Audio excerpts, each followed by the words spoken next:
It's your Tuesday daily delivery. I am Michael Rand, back for another day. Hope you guys are having a good one out there as well. Really good show coming up. Ben Goessling joins me here in just a little bit to talk Vikings. It's officially the offseason. We are 1 month from the start of the new league year. That's not the start of the season. That's the new league year where business gets conducted, free agency opens. Vikings, of course, have a lot of questions coming up. What are they going to do at quarterback? What happens with Kirk Cousins? What about a Justin Jefferson extension? What about Danielle Hunter? What about this? What about that? They've got a lot of needs, a lot of questions, and the clock is now officially ticking. Big offseason for Kwesi Adofo-Mensah, their general manager. Big offseason in general for the organization. Ben will help me break it all down, will help me make sense of the money of it as well. He's so good at breaking down salary cap stuff, so that will be coming up here in just a little bit. Got some Twins TV stuff at the end of the show as well. First, though, what I miss, I think we got to start with a couple games. The Wolves and Wild were essentially the best versions of themselves out west on Monday night, winning games in basically the way you'd want them to win. Wolves, we're going to start with the Wolves first. Wolves beat the Clippers 121-100, and I don't even know if that does it justice because a 40-19 third quarter is about as well as the Wolves can play, especially in a showdown of two of the best teams in the West, the two teams that had the best records in the West going into the game. The Wolves now in sole possession of first place in the Western Conference. Still a bunch of jockeying going on. There's kind of those four teams at the top, Wolves, Clippers, Thunder, and Nuggets, who are kind of probably going to be battling back and forth for the rest of the year. I don't know how important it is to finish first, second, whatever it is, because there's going to be a lot of there's a lot of stuff at the bottom of the conference that can worry you if you look too deeply at it. A team like the Lakers, a team like Golden State, Dallas could end up being a 7 or 8 seed, could be your first round matchup if you're at the top. You just got to worry about winning games at this point. Worry about playing your best. Worry about finishing as high as you can to have as many rounds as possible with that extra home game, the home court advantage, things like that. That's what the Wolves seem to be doing on Monday night in Los Angeles. That dominant third quarter, everybody clicking in this game on offense and defense, the ball flowing. And Chris Hines' game story kind of illustrated how they made really good halftime adjustments, both on offense and defense, kind of showcased their process in fixing things at halftime, because they were down, I think, 4 at halftime. It was not a perfect first half. I think they were playing well, but they had some lapses at the ends of quarters, things like that. They just came out and blitzed the Clippers in this game. Anthony Edwards was good in this game, kind of stuffing the stat sheet, 23 points, 8 assists, 7 rebounds. Cat was really good, 24 points, 4 rebounds, 3 assists, had a block. Gobert, 17 points, 10 rebounds, 4 blocks. The thing I liked the most in this game, aside from, of course, the result, where you look at the minutes played in this game, and maybe this is a little bit of having a good-sized lead and being able to go to the bench deep in that fourth quarter, but more than that, maybe it's a little bit of the Monte Morris effect. Monte Morris makes his Wolves debut, plays 18 minutes in this game. They're able to go 9 trusted guys deep in this game. And the result of that is nobody played more than 33 minutes. Rudy Gobert had a team-high 33 minutes. They're on a back-to-back. Tonight they play Portland. They're on a back-to-back and had 32 minutes. Towns only had to play 27. Mike Conley Jr. only had to play 24 in this game. I think this is something important to watch down the stretch. How do they kind of keep Mike Conley Jr. fresh? How do they get Monte Morris into the mix here? Morris was good in this game, just, not lighting the world on fire, but he was a plus 10 in his 18 minutes, 5 points, couple of rebounds, couple assists, a steal, a block, just kind of solid veteran point guard play. And one of the things I thought was interesting that they talked about with Morris and something they liked about him is that he's a very similar type of point guard to Mike Conley Jr. I think they were getting good minutes from Jordan McLaughlin when McLaughlin was playing more minutes before they made this trade. Kind of seems like he's the odd man out with minutes. He came in garbage time, got 4 minutes last night. He's playing well, but he's completely different stylistically than Conley. I think that can be good sometimes when they need an energy change, when they need to switch things up.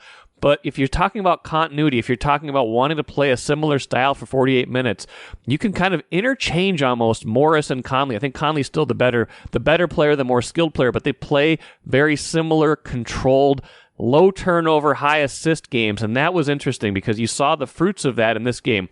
And they don't have to play Conley more than 24 minutes in this game. We'll see what they do with him tonight on that back-to-back. But if they can cut Conley's minutes, if they can keep him out of that 30 to 32 range and get him down to more of that 25 to 27 range on a nightly basis, keep him fresher down the stretch, keep him ready for the playoffs. He's 36 years old. That's, not old in the grand scheme of things, but it's getting up there for a basketball player. If they can keep his minutes limited, keep him healthy, keep him fresh, that will be a key storyline. And Morris takes a little bit of the Conley minutes, a little bit of maybe the Jaden McDaniels minutes, takes a little bit of this, a little bit of that, and it adds up to a successful win for the Wolves. Now, the Wolves are right in the thick of the Western Conference race, right? They've been leading the conference for much of the year, had a little bit of a dip there where teams caught up to them, and now they're at the top again. The Wild, on the other hand, are kind of on the complete opposite end of that spectrum, trying to play catch-up. So down at the bottom of the playoff race, looking up at like 4 or 5 teams chasing one spot. Kind of a lost cause, it seemed, at the All-Star break, but they've strung a few wins together now, including this one at Vegas on Monday, where they played really well. They get key contributions from their best guys, right? Eriksson Ek, Boldy, Rossi, of course, Kaprizov. They're all firing right now, and the result has been they look better. They look, like I said, the best version of themselves right now in that 5-3 win over Vegas. Clinched it with an empty net goal, had a good, strong third period. Special teams were pretty good. Like, this is what you want out of this team. This is what you wanted to see more often this year. And I guess the question now is, do we just accept this as a nice one-off performance? Is there any chance really that they can get back into the playoff race? I mean, they're kind of just right on the fringes right now. Even with these wins lately, they've got to stack up way more wins before you start to think, okay, this is a team that legitimately is in the race. They just gave away too many points at too many different spots of the season, too many losing streaks, too many skids, not enough of the other direction to make you believe. But right now they are playing pretty well. And you just have to kind of wonder, where was this for more of the season? And is there anything left in the tank to get them a little further along? I don't know. I look at this team and I'm still just not convinced. They kind of seem like they're stuck in neutral, kind of this team that's not good enough to make the playoffs, but not really bottoming out. Not really a lot of prospects for trading anybody at the deadline because of all the no-move contracts. So these next few weeks will tell us a little bit of something about what they want this season to be, what this season even still can be. Even if they want this to be something else, it might be too little too late, but giving themselves at least more of a chance since the All-Star break. It's kind of that lackluster win right out of the gate against Chicago, but some better play since then, some better wins since then. The win at Vegas certainly qualifies as that. Vegas, one of the better teams in the West, defending Cup champions, things like that. If the Wild can in any way bottle that performance, and again, I don't know if they can or not. I don't know if they've been consistent enough to make me think they can do this more frequently. But if they can bottle that, maybe we can start to pay more attention to them. But for right now, I'm just kind of treating this as hey, you played well one night. You've played a good few games here to get yourself back into feeling good about yourself. I think Philip Gustafson said it right at the end of Sarah McClellan's game story when he said, we can't really look at the standings yet. We just need to find 2 points as many times as we can, and we'll see where we end up when these 30 games are up. That's about where I am with them, too. I'm not believing yet, but I'm saying, hey, if you can play like this, maybe give me another 10 or 15 games, and I might start to see where this could go. Grand Casino would like to take a moment and salute the true football fan. The passion, the hope, the anticipation, that incomparable feeling of winning. Grand Casino would also like to take a moment to remind you that you can find all that anticipation, thrill, and winning at Grand Casino. Grand Casino, let your story begin. It's time to talk Vikings. It's officially the off season. It's officially time for, time to talk about the money. Let's play it right now. Where's the money, Brzezinski? Ben Goessling joins me because no one loves to talk salaries more than Ben, and no one's better at talking about it than Ben, Star Tribune beat writer for the Vikings. Ben, how are you? I'm doing well, Mike. It's that time of year. It's time to break out your abacus and start to get your slide rule and whatever else you need for doing not super high level math, but higher level math than we have to do the rest of the year. I guess we'd put it that way. But Rob Brzezinski isn't using an abacus and a slide rule, is he? That'd be No, weird. probably not. Probably not. Probably an Excel spreadsheet or Probably that'd be more something likely. to that effect. That said, there's always something for him to do this time of year, always like a question of how things fit together. This offseason, interesting, maybe in ways that other off seasons haven't been, just because they go into this with Kirk Cousins not under contract. That has not been the case in a lot of these past off seasons. They've kind of known where they stand, even if there's a question of how long, how much, things like that. They have to make a decision, really, Ben, in the next month. The new league year starts March 13th, and basically the way we read it, they're going to kind of know whether they kind of have to decide, and if they decide one way or the other, they have to agree with Kirk Cousins on a contract before March 13th, before the new league year starts, because of the way this thing is structured right now. Yeah, so the way that this thing works right now is he has 4 void years in his deal, which basically allowed them to spread money in his contract into the future. If he is not back on a new deal by March 13th, all 4 of those void years hit at once. So that would be a total bill of $28.5 million on their 2024 salary cap if he does not have a new deal by the last day of the league year. That's the way the contract reads, is if he is on the roster on this contract on the last day of the league year, March 13th, all 4 of the final years of the deal become null and void without any further notification. Nobody has to do anything else. That just happens automatically. So if the Vikings are to sign him, they need to have it done before March 13th. If they do, only this year's void money, only this year's dead money, whatever you want to call it, hits the cap. And for him, that would be $10.25 million in addition to whatever new money they give him. So basically, $18.25 million of that dead money would get pushed down the road if they sign him for a deal for this year. So there are ways to spread this out. There are probably ways to structure a new contract for him that actually have the same or maybe even a little bit lower cap number in 2024 than he would have had on the dead money. But they have to get that done in the next month if they want to have any benefit of massaging some of that cap hit and figuring out where it goes. So that's a pretty clear, like, if you're thinking about arguments for Kirk Cousins, one of them is that he's been a productive quarterback. He's an above average quarterback. I know he's coming off the Achilles, but he's been dancing around. It seems like he's okay, at least relatively physically ready to go, and will be ready to go by the start of camp, certainly, but also all the offseason stuff. So if you're saying it's going to cost you the same cap-wise to have Kirk Cousins play for you in 2024 as it was to have Kirk Cousins not play for you, that seems to be a logical reason to keep him. But there's a flip side of that argument that at a certain point, you're kind of pushing more money down the road, and do you need to reset at a certain point? So how do you kind of see those kind of two arguments or two sides of this equation working out? Well, my sense is this is the exact discussion, argument, however you want to put it, probably depending on the day, that the Vikings are having right now. The pro or the on the side of keep Kirk Cousins, this is a guy that has run your offense. This is a guy that knows a scheme that, as we've seen, can be very difficult to run. This is a guy that understands the complexities that it requires of the quarterback and has shown that he can do it at a pretty high level. Well, certainly looked like he was making the jump, or at least showing hints of that. I mean, we shouldn't dismiss the fact that they were 1-4 at the beginning of the season. Now, he was playing pretty well during that time and was playing pretty well when he got hurt. So the argument to keep him would be he knows what he's doing in your offense. you can probably sign him to a deal that would not be much more expensive than what you have this year.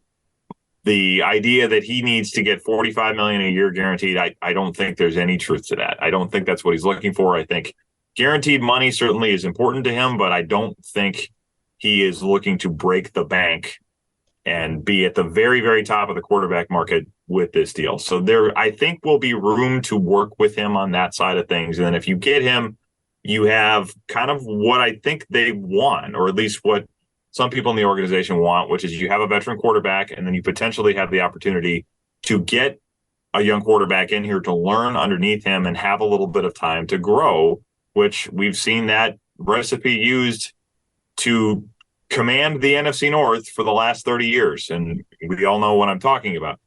The flip side to that is this is not 2008 when Aaron Rodgers was on a 7-year or 6-year deal or whatever it was from the Packers.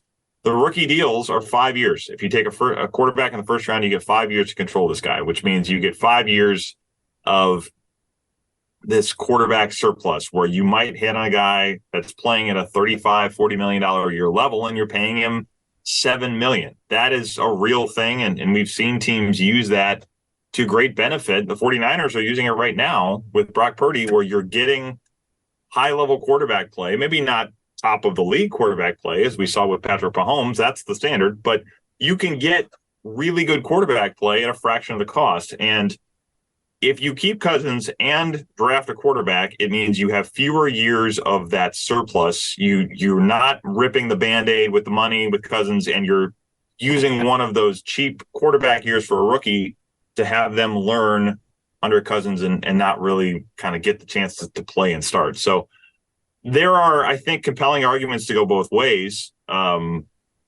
Financially, I think there's an argument to be made. If you're saying we want to reset this thing and have as much flexibility as possible, you could make the argument that let's just rip the Band-Aid and move on. And I think there is some discussion in the building of, is that the best thing to do? I know there's also discussion about we could come back and be awfully competitive if Kirk Cousins is healthy, given what he's shown he can do in the offense. So that basically is the decision they're going to have to agree on in the next month.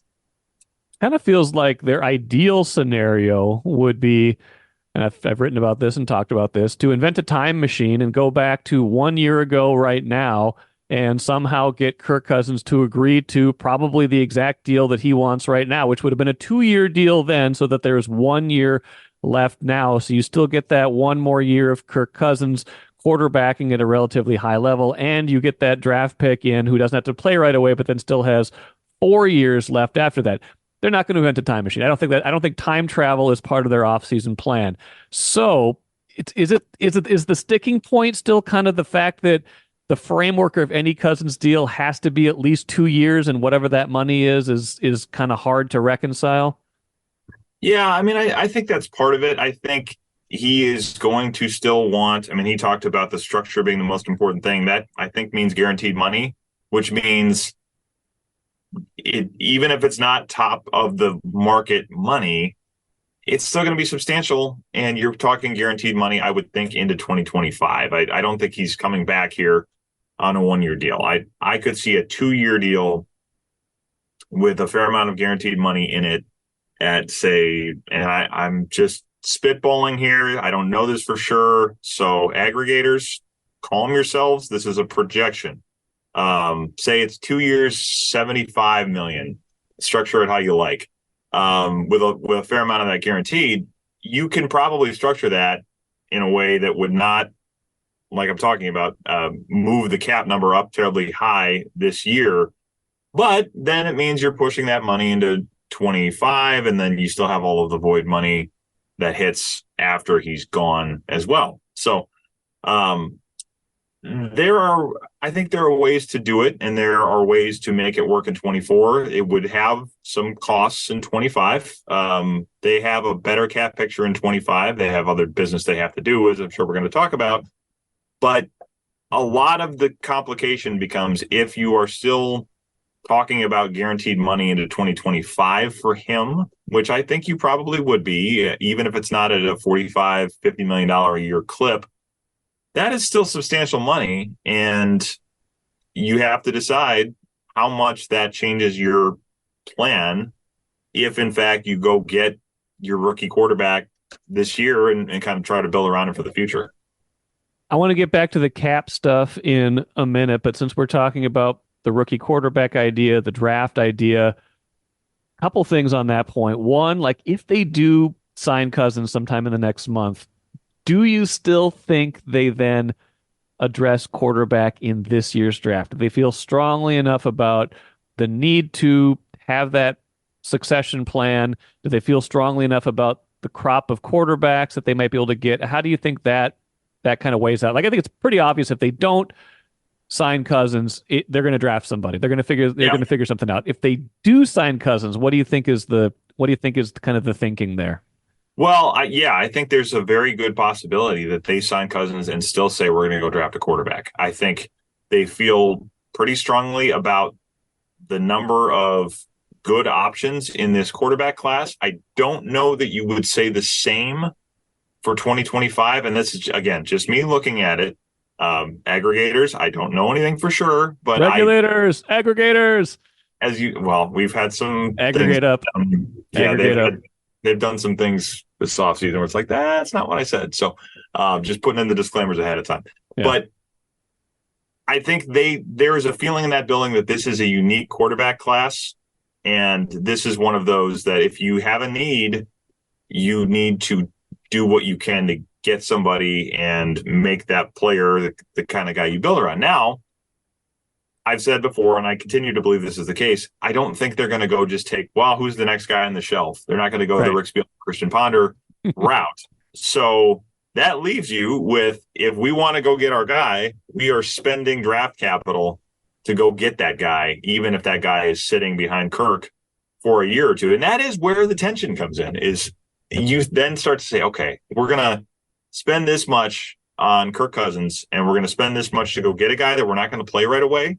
That seems like a really big investment at that position. So if the thought process of rip the Band-Aid, move on, go bring your next guy in and roll with him wins out, I could see it being for that reason, because it is a lot to invest in that position when there are other big contracts to do and there are a lot of needs to fill.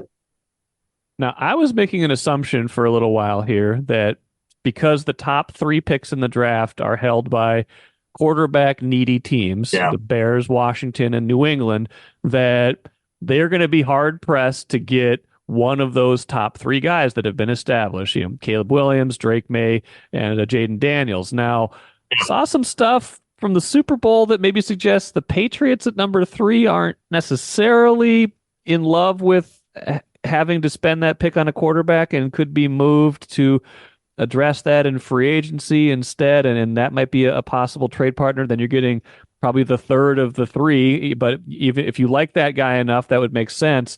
That's kind of the problem to me, though, is if you think those 3 are kind of the gettable or the ones that you would make the trades for, but they're not going to be available. Is that still potentially possible? Or B, how do you feel about kind of that next wave?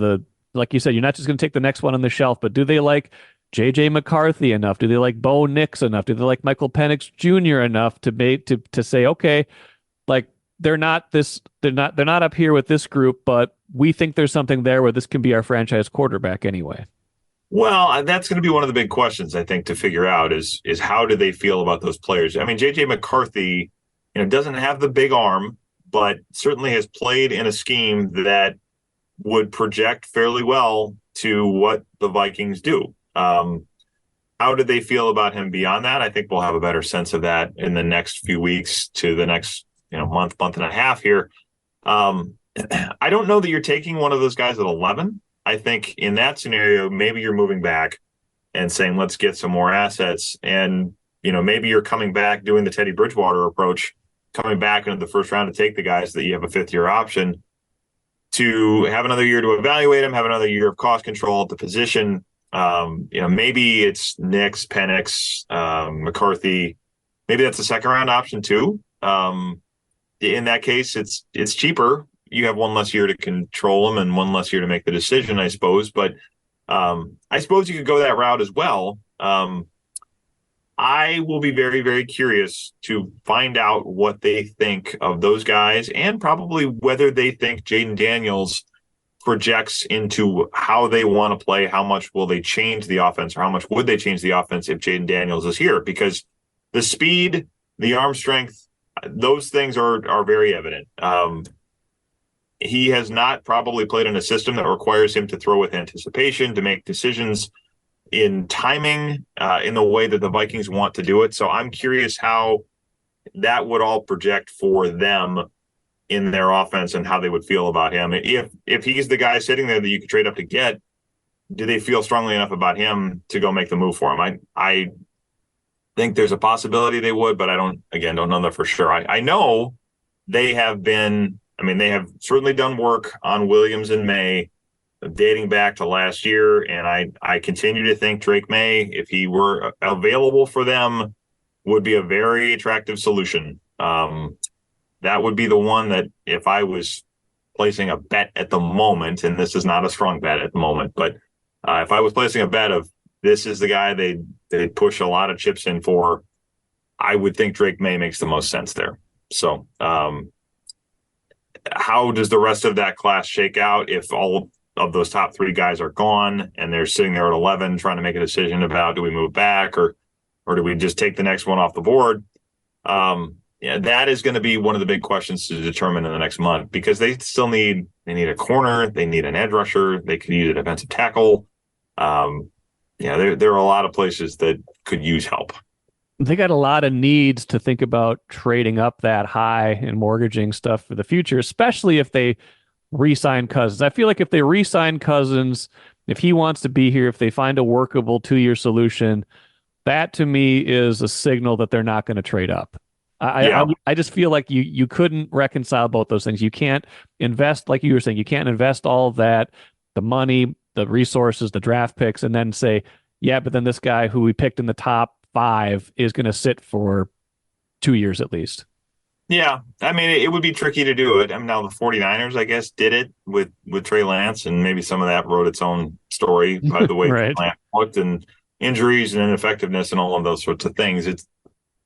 All that is to say, it's not without some precedent that you would do that, but I grant it would be very strange to take a quarterback that high. The thing with, we bring up the Packers having done this. Right. I do think it's a different thing when you take a guy at 24, 25, and he's sitting behind a Hall of Famer than it is if you take a guy at 5 or 3 and he's sitting behind a long-time successful Pro Bowl NFL starter, but not a guy that you would sit there and talk about as a gold jacket. I do think there is a different level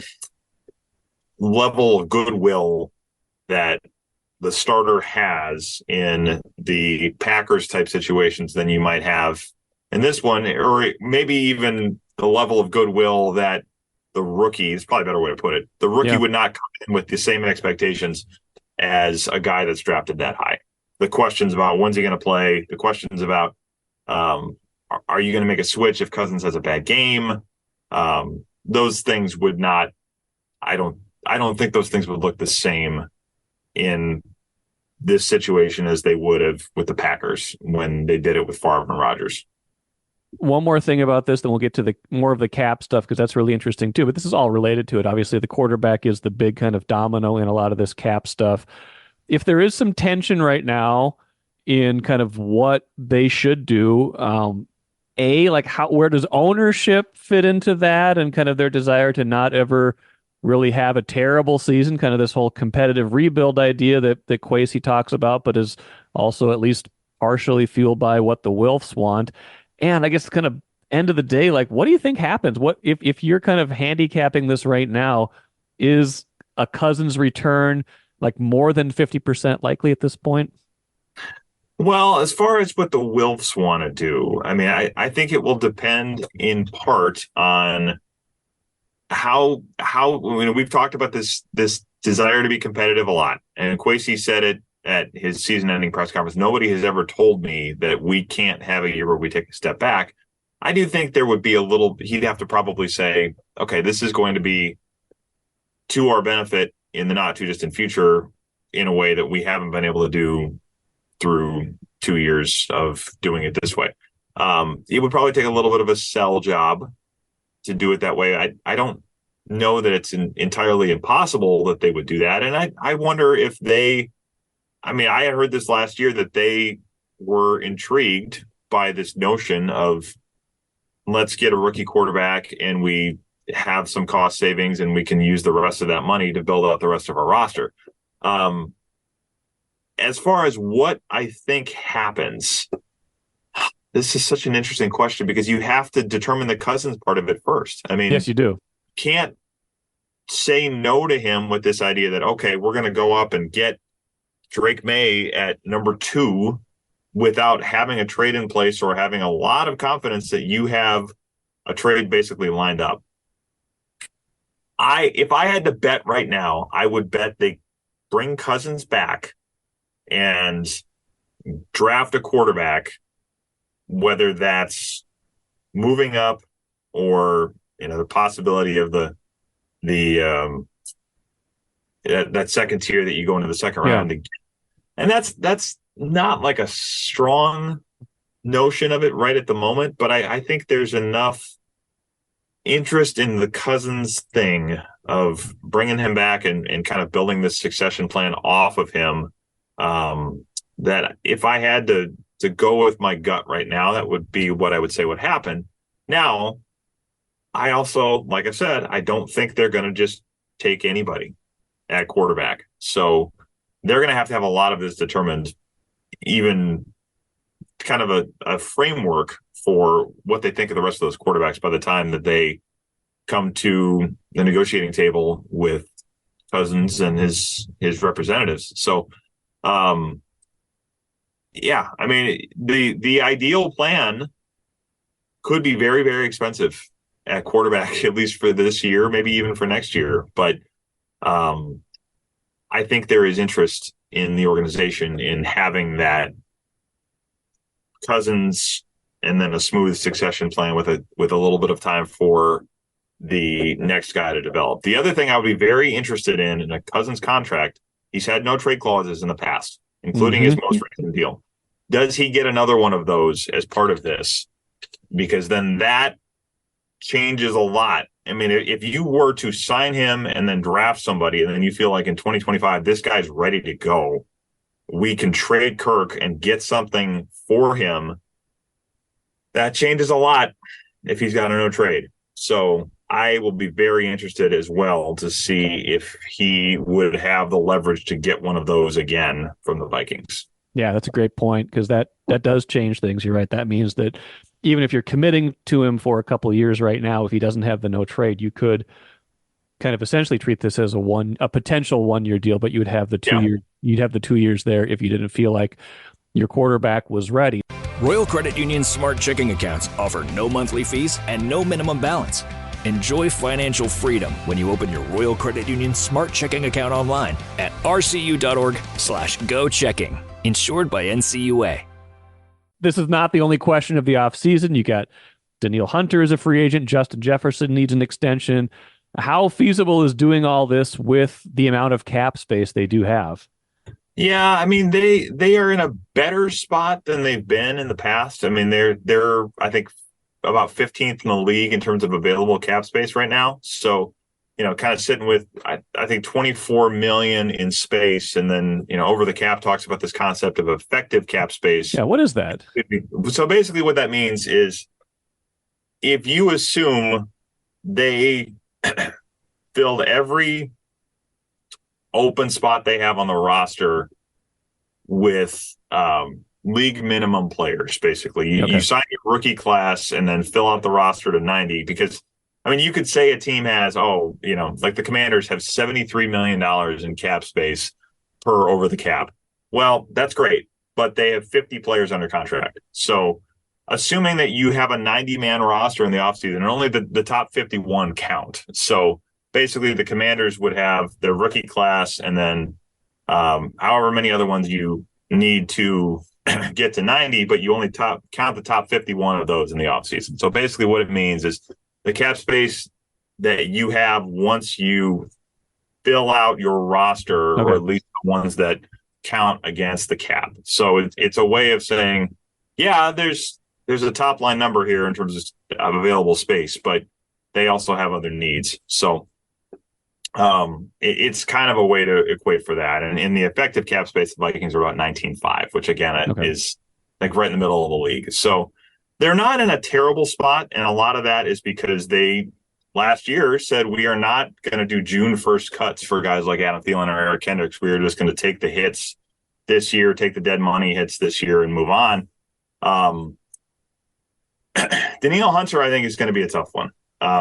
I think he is going to go in trying to get paid. I think he will have a market, and there will be some teams with some money that will come after him. So if you are looking at that and saying 29-year-old edge rusher coming off the best year of his career that's shown he can play in a 4-3 and a 3-4, that's going to be costly. So that one, I think, that will be a hard job to try to do that if you are signing all of these other guys. So how all of that shakes out, we'll have to see. But, there's a little better history of doing business with, a guy like Kirk Cousins than there is with a guy like Danielle Hunter. And how much that plays into it, if you wave the offer in front of him that he wants, that may not, none of that history may matter, but I do wonder how much of a chance they'll have to bring him back. Now, Jefferson's another big one. I mean, this is an extension off a rookie contract, so it's going to happen at some point, but he also has a certain, maybe leverage is the wrong term, but he's got, a stake, at least a little bit, in who throws him the ball, and he's not been shy to say, hey, I really like Kirk Cousins, and Jordan Addison was on this show last week saying, hey, Kirk's not good. Kirk is great. Just watch him play, watch the film. I think Jefferson was on sometime during the Super Bowl week talking about, hey, I'm still going to be me no matter who's throwing the ball, things like that. Yeah. So it's not like end of the world. Like he's not going to be like, no, I'm not signing my extension if Kirk's not here. But it's an interesting dynamic, especially as you think about how much money he's going to command and how happy you want your best player to be. Yeah. I mean, I think all of that is worth considering. I would be really, really surprised if that deal got done. I mean, they just have other things to do as well, but I would think Justin Jefferson would want to know who's throwing him the ball before he signs that contract. And he certainly is pro Kirk Cousins. He's made no secret of that. And you hear that behind the scenes as well, that he really likes Kirk. Is that going to mean if he goes, I go? I don't know that it will come to that. I don't necessarily think it will get to that point. I would be surprised if an offer gets put in front of him and he says, you know what, I'm not signing this because you didn't bring Kirk back. I think cooler heads will prevail on that. But I think he's going to have some level of confidence in the quarterback plan before he signs a deal. I mean, he'd have to like the idea of where they're going.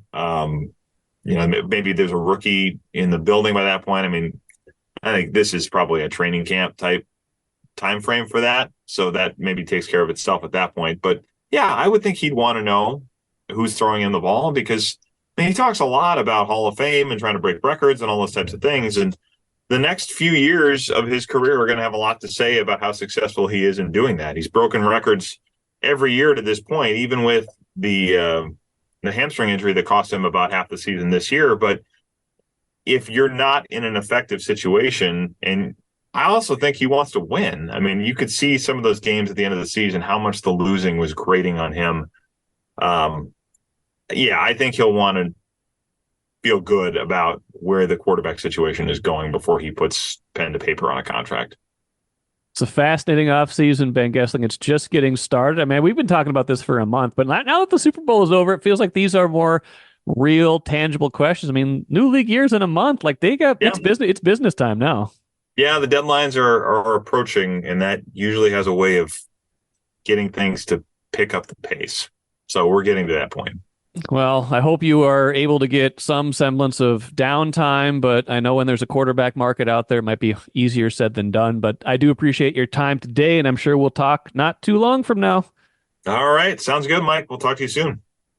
Great stuff from Ben. As always, he will have you covered along with the rest of our excellent Vikings writers here at the Star Tribune as we kind of unfold everything that's going to happen this offseason. I think it's fascinating. It doesn't seem like they're even necessarily leaning in one direction. It doesn't even necessarily seem like everybody is quite on the same page yet when it comes to what they're going to do. And the timing of all this is the most interesting thing, right? They're going to know about Kirk Cousins long before the draft. Kind of would prefer it to be the other way around, wouldn't you? Wouldn't you like to go into the draft first and not have to deal with free agency first to know if you've got the quarterback you want and then make that decision on Kirk Cousins? They are not going to have that luxury, and that is one other wrinkle that makes this offseason so fascinating. Let's quickly finish with the cooler. Our Phil Miller caught up with Twins president Dave St. Peter to talk about the Twins going back to Bally Sports North in 2024. There will not be a standalone streaming option in 2024, even though the Twins seem to have said that was going to be part of what they were going to do. It remains part of what they wanted to do, and at least Dave St. Peter was honest about it when Phil asked him about it. Dave said, "We're happy to be back with Bally Sports North. We know they'll do a tremendous job in 2024. At the same time, we know it's not a perfect outcome for anyone," acknowledging we're already working on 2025. We're sensitive to the fact that some of our fans are finding it difficult to watch our games, and we want to rectify that as soon as we can. Now, the difficult part, like I said, is that a lot of people want this kind of standalone option where you pay for just Twins games or just sports at a lower cost than bundling all these channels together and having to pay for things you don't watch. Twins are probably going to be in that spot in 2025 when they can offer that, but they aren't there in 2024. Now, you got to have one more year where you're not offering that. You wonder how many fans you're losing in the process. They have to wonder that. At the end of the day, their calculus told them they got to take this deal, take the money, even if it means no streaming. I still don't quite get why you can't stream on Bally Sports North for 1 year. They have the capability, but I have to imagine part of that is maybe Bally wants a longer commitment if you're going to do that, if you're going to give them the rights for 1 year. And I don't think Major League Baseball wants to do that. Maybe the Twins would, but maybe Major League Baseball doesn't want to do that. So people keep asking me how much money the Twins are getting. We don't know that either. That has not been revealed, as Phil wrote in the story. We're going to work on trying to figure that out. How much less than the $54 million they got last year are they getting this year? What's this deal worth to them? I'm fascinated to find that out because they have used this as a real answer for why their payroll is down by about $25 million. I want to know how big that gap really is, and that's something we're going to work to find out throughout the course of this season. That will do it for me today. Randy Johnson on the show tomorrow to talk Gopher hockey, maybe a little Gopher football too. I want to pick his brain on just the mini saga over the weekend of UCLA, PJ Fleck, things like that. Obviously nothing to it at this point, but what that whole process was like and what PJ Fleck is maybe thinking at this point in his Gophers tenure. Until then, I am Michael Rand. Have a great rest of your Tuesday. Back at it again tomorrow.